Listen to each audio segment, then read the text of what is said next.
This podcast is part of the Democracy Group.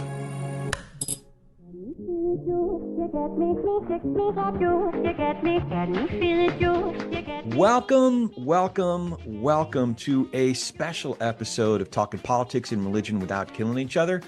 This week, we're sharing something special.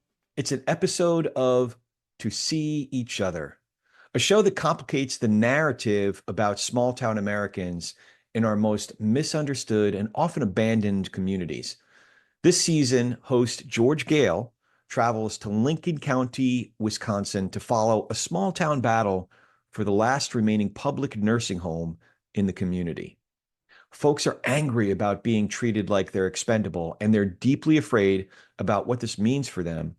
It's a heart-pounding roller coaster of a fight in a swing state that could determine the election. Over the course of the show, a universal truth emerges that in every complicated set of politics, when we refuse to give up on each other, we can build a better future.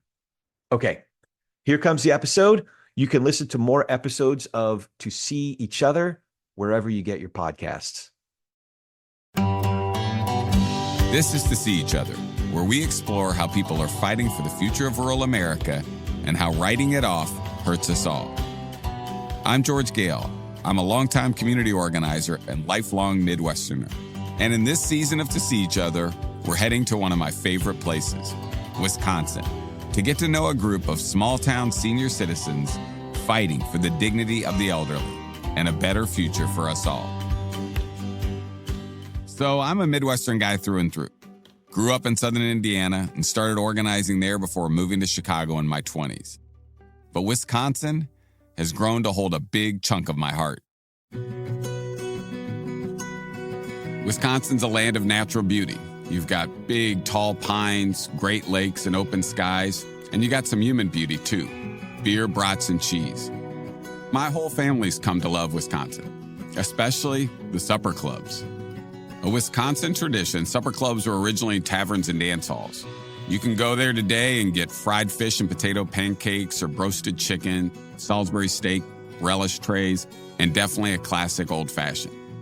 And that communal energy, that sense of gathering for food and community, it also extends to how it cares for people. Wisconsin, alongside the rest of the upper Midwest, has a long history of publicly owned hospitals and nursing homes. And the region has a history of shared health care. But like the rest of America, healthcare is generally great for the haves and not so great for the have-nots. Wisconsin is also a swing state, but it hasn't always been. For 28 straight years, the Democratic nominee for president won Wisconsin, until 2016, when Donald Trump surprised the country and broke through the Midwestern blue wall. There's a good chance that whoever wins Wisconsin in November will win the presidency. Wisconsin is home to one of the most inspiring organizing fights in the country. The fight to protect beloved county-owned nursing homes from being privatized by conservative county boards of supervisors and sold off to private companies. What's at risk when care is privatized? Everything. Staff morale weakens, many of the best workers leave, and the rate of death increases. Most plainly, patients and families suffer. I also know how high the stakes are on a personal level. My dad died 3 years ago. He went quickly. Sure, he had some health struggles near the end, but he was out in the barn welding, making art out of metal the day before he died. My mom's decline has been long, slow, and painful. And as I'm telling you this, we are weighing assisted living options and need to make a decision today. When I think of the biggest, most important fights there are to fight right now in America, the fight for care and dignity of our elders is one of them. So, this is how some fellow organizers and I found ourselves in rural Wisconsin. We're recording the hour of 6 o'clock having arrived. I will call the Lincoln County Board of Supervisors to order. The second order of business is the pledge. Lincoln County is run by a board of supervisors, and we showed up at their monthly meeting in May of 2023. Next order of business is roll call. Clerk will call the roll. Supervisor Allen. Here. Anderson Wald. Here. There was a fledgling group there calling themselves People for Pinecrest, and they were riled up. The conservative-leaning county board was trying to sell their beloved county-owned nursing home, one of the crown jewels of the community. And people from Pinecrest were not having it. On one side, there were county board members who believed it is not the role of government to provide such care to the community. And on the other, people who believe it is. Al Curtis, a retired special education teacher and resident of Pinecrest, spoke at the meeting from his wheelchair. Next up is public comment. All right, we have 5 public comment, 1 online. Al Curtis, welcome, Al. Thank you. Yeah, get your question. I can't stand up long enough to give a talk, so I'm going to do this. As you might have guessed, I am a resident of Pinecrest. I've been here or there since June of 2019. I have a good idea of what goes on in Pinecrest. I don't want to live under the bridge in a pasteboard box. That's where the only place that I know I could go. There's going to be a lot of people like me and like the other residents of Pinecrest in the next 10, 20, 30, 40 years. What are you people going to do? What about your parents, grandparents if they're still living, neighbors, friends, relatives, and the other people, many of them much worse than I am? We who are residents will have very few choices. You folks all have a choice. You were elected to your chair that you have here with the knowledge that you would make the correct decision. I assume that you will, whether it's in favor of me and all the rest of us, in whatever manner is needed. May the good Lord bless and keep you. Thank you. You might think that for folks like Al Curtis, that a public nursing home is a last resort, that it's a step up from a pasteboard box. But not Pinecrest, which is rated as a 5-star nursing facility. As Jim Korducky, who has worked in nursing homes across Wisconsin for 3 decades, said at that same meeting, Pinecrest is special. I've worked in nursing facilities now going on 30 years, from the Milwaukee area to Wisconsin Rapids, Stevens Point, Wausau, Merrill, Wittenberg, Tomahawk. I've seen a lot of nursing homes. I've seen very, very few that can compare quality-wise to Pinecrest. And I've seen none that have the absolute community family feel that we have at Pinecrest. A lot of that has to do with county ownership and that our employees are generally invested and have been here so long, many years. And most of the residents are also Lincoln County residents. We're county residents for the vast majority of the staff. Should we privatize the home? Trust me, care will go down. We're looking strictly at a profit motive. Profit motives with nursing care for elderly, disabled folks is a real tough game in the nursing business. And ultimately, quality suffers. Let's think long and hard before we make a decision to privatize. Thank you for your time. Think about these residents. Think about these employees. The threat of privatization is real. Dora Gorski, whose husband Ken Purdy lived at Pinecrest, knows what can happen when care goes from the public sector to the private, and it is ugly. I wanted to put a word of caution into all the members of the county board because I want you to be aware of what can happen if the nursing home, Pinecrest Nursing Home, is privatized. In December of 2019, Kennedy nursing home, which was a private nursing home, all of a sudden decided it was going bankrupt. In 1 week, it closed. The employees didn't even know that it was going to be closed, much less the residents. They had 28 residents that they had to find homes for, and many of them were Medicare patients and Medicaid. And they get very little funding. It's very hard to find places for Medicaid people. And what happened is that they got dispersed wherever they could find room, and many times the families had no idea where these people were placed. It's a very sad situation. And the thing that we can do here is make sure that the county nursing home continues to operate so that we can support the residents and make sure that this doesn't happen to our families in this county. Please really consider what's going to happen with the individual human beings that you're working with.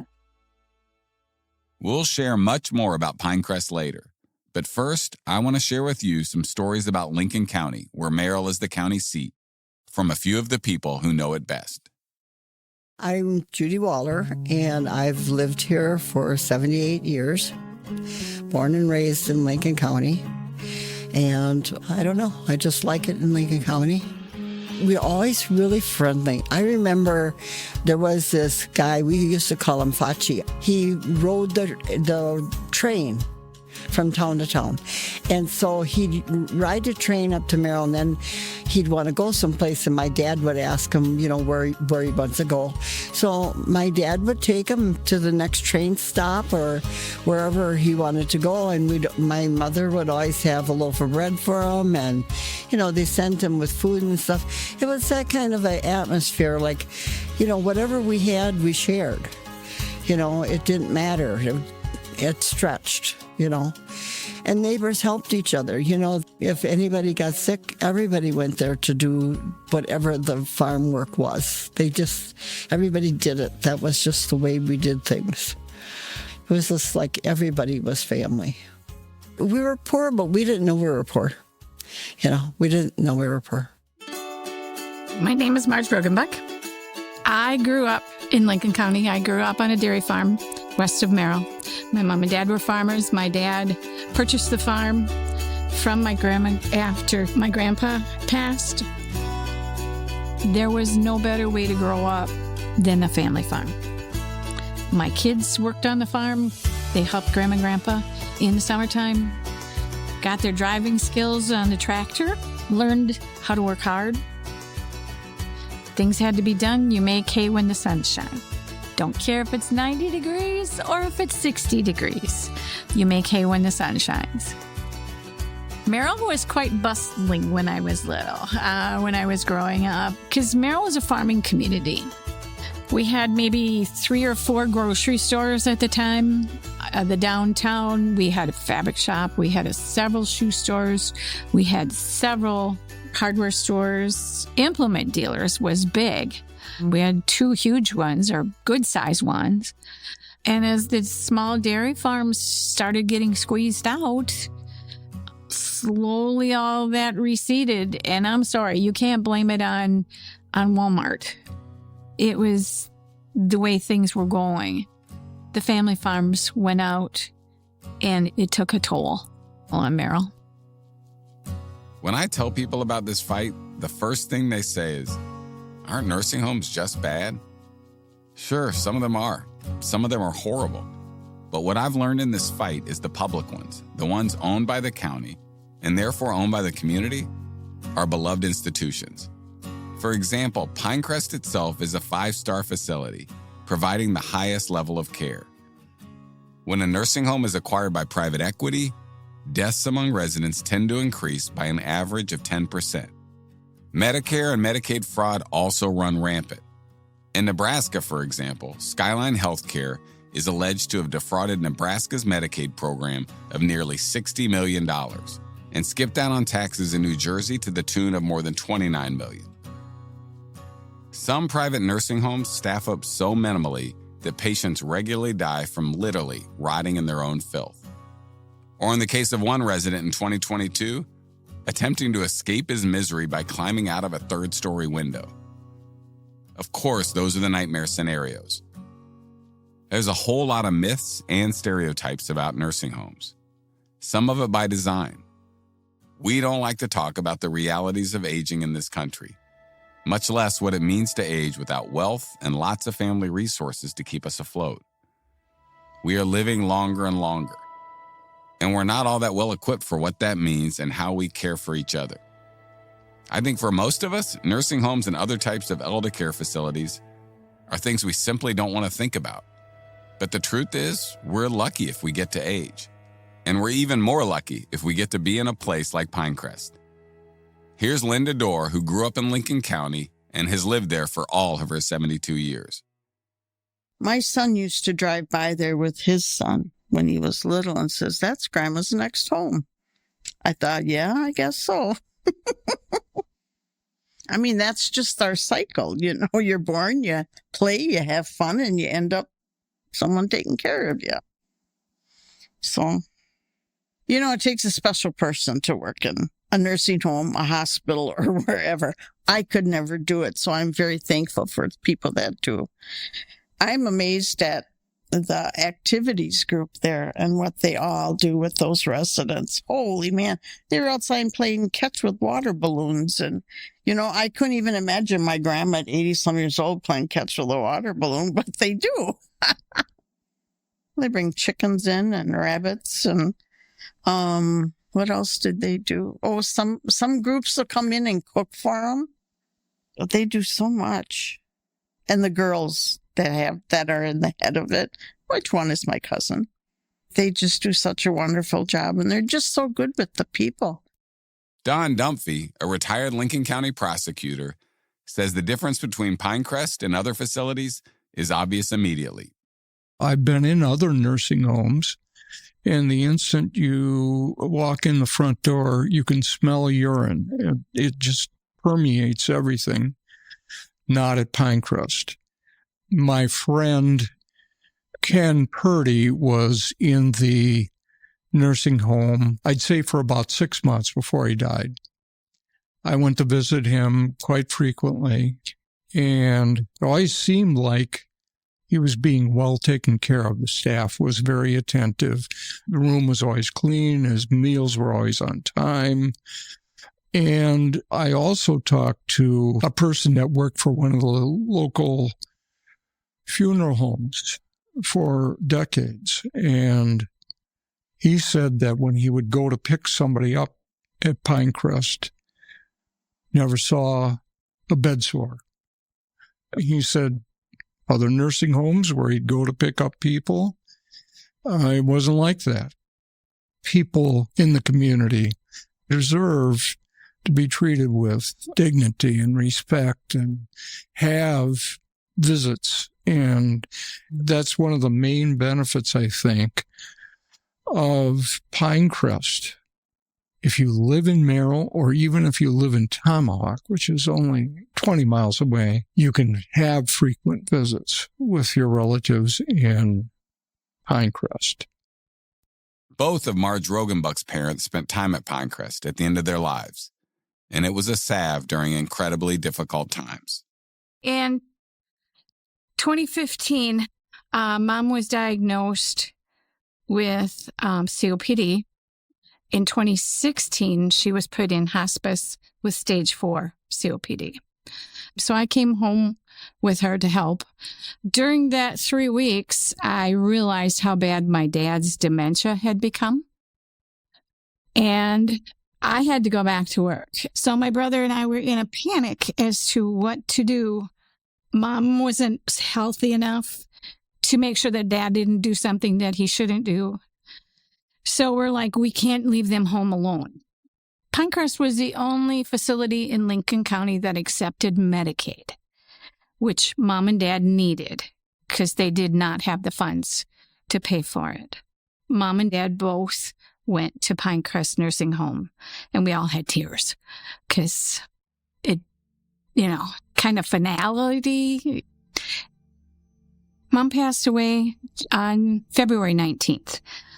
Had it not been for Pinecrest being there, I would not have been able to be at Mom's side when she passed within a few minutes. Dad proceeded to live in Pinecrest until January 24th of 2024. During that time, got to know a lot of the aides. I got to see a lot of things that went on at Pinecrest. I saw nurses come in. Dad got hugs. They cared for him. They knew changes in him when he was sick. He had pneumonia a few times. He had influenza A, which we would have never caught. And they nursed him through that. They got him through that.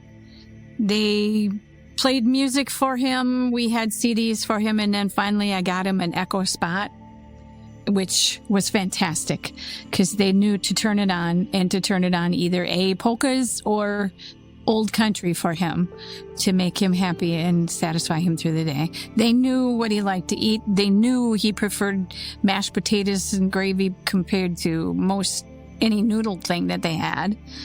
Most of all, they loved him almost as much as we did.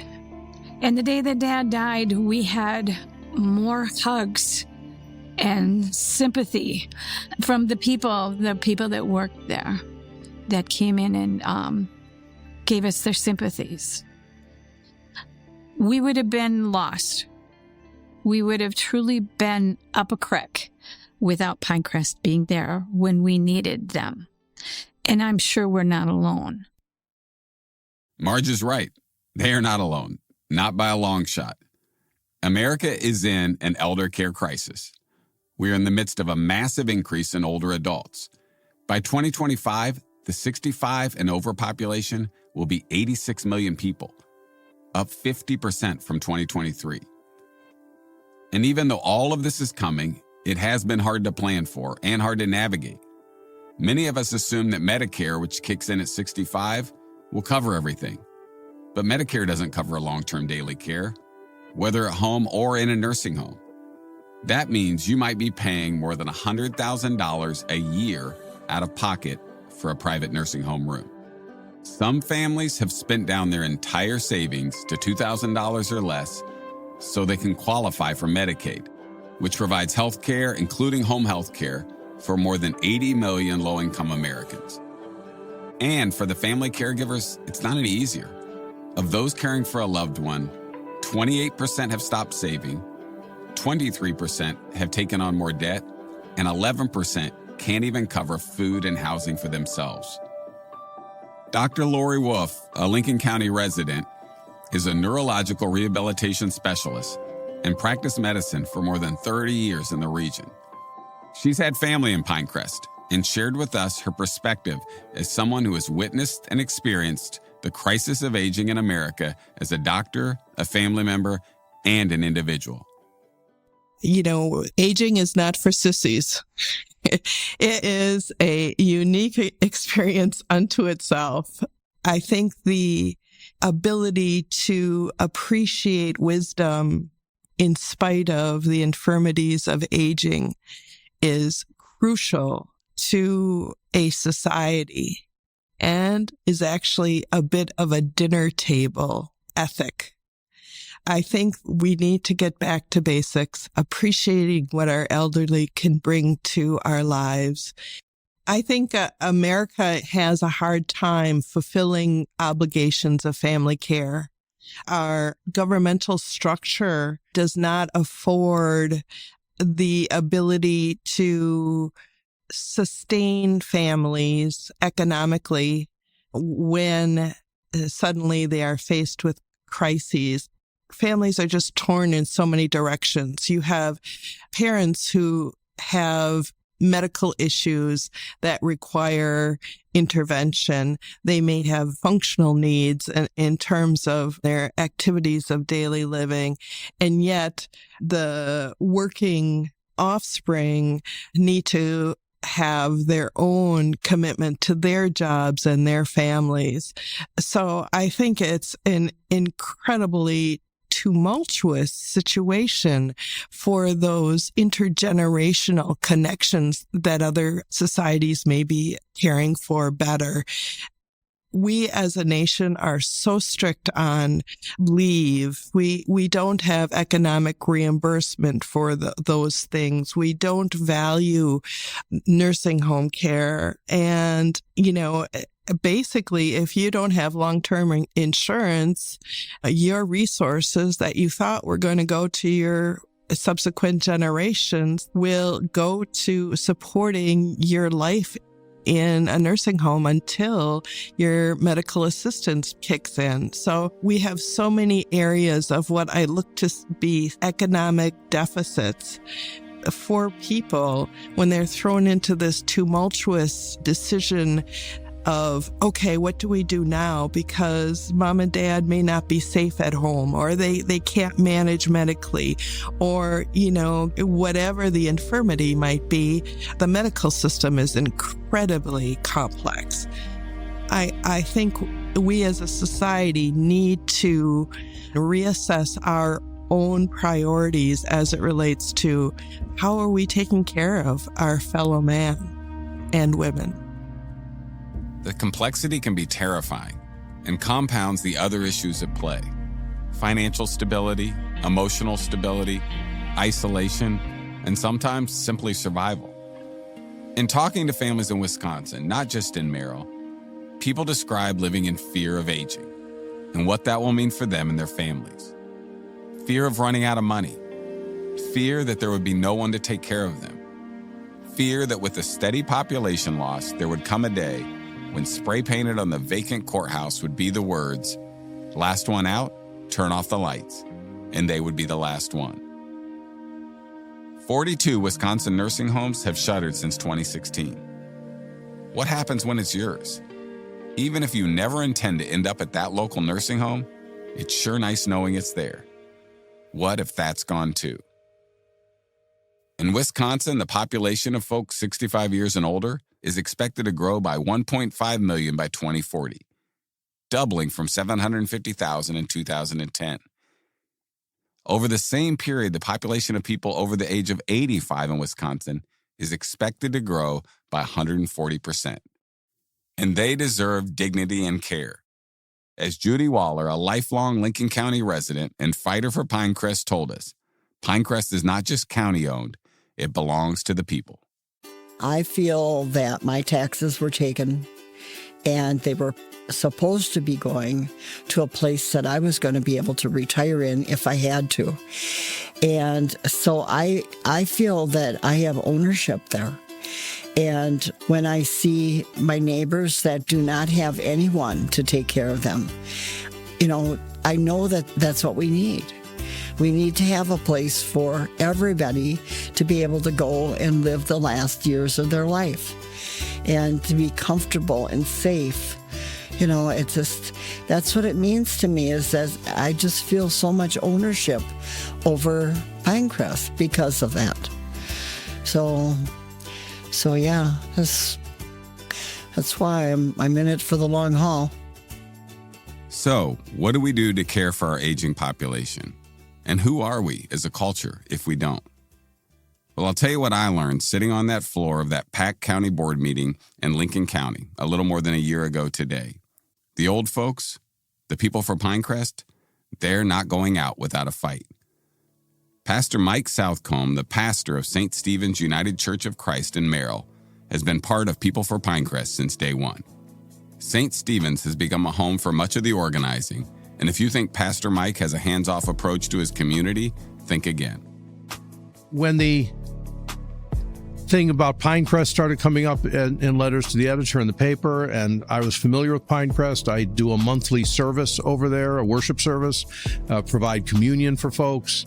There's usually about 18, 19, 20 of the residents gather, and we sing a few hymns, we do a little bit of service.